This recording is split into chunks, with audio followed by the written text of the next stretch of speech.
Hey guys, Jess here with another Final Fantasy XIV A Realm Reborn strategy for you. Now today we're going to talk about primals, those delightful bosses based on classic Final Fantasy summons. Specifically, we're going to tackle Ifrit, both the normal story mode version of him and the hard mode version that you can only fight after you finish the main storyline. So let's pay the big guy a visit.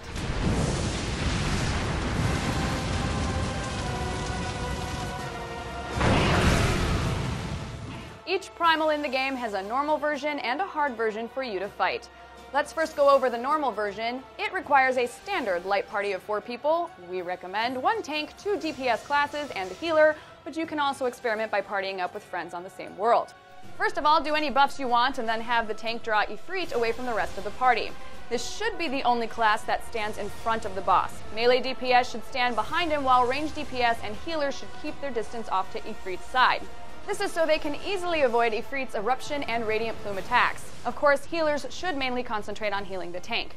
Pretty basic advice, but you'd be surprised at how many people don't do this. Now after you get his health down to 50% or so, Ifrit will summon the Infernal Nail in the middle of the arena. After this happens, all DPS should immediately concentrate their attacks on the nail.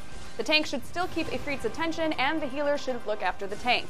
If the nail isn't killed in time, your party will not be able to survive Ifrit's Hellfire attack.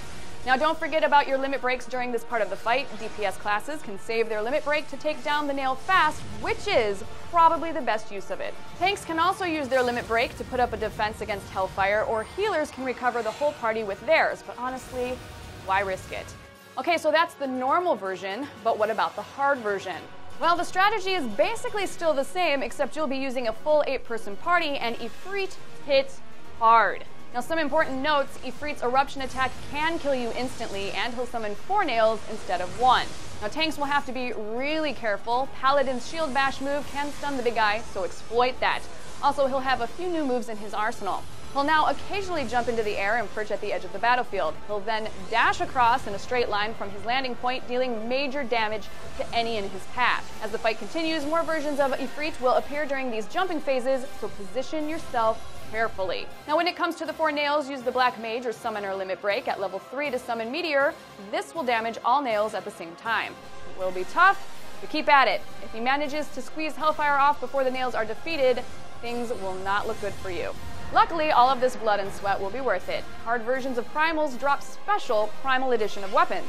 He may also drop an Ifrit Horn, which you can use to craft a super cool wall decoration in a future update of the game. Well, we don't actually know if it's super cool since no one's seen it yet, but here's hoping for Ifrit antlers on your wall. Okay, I've had enough of saying the name Ifrit for a day. Ain't that true? If you have your own unbeatable strategies, leave them in the comments section. We also have a ton more Final Fantasy content on IGN and YouTube, so give it a look. I'm Jessica Chobot, and happy primal hunting.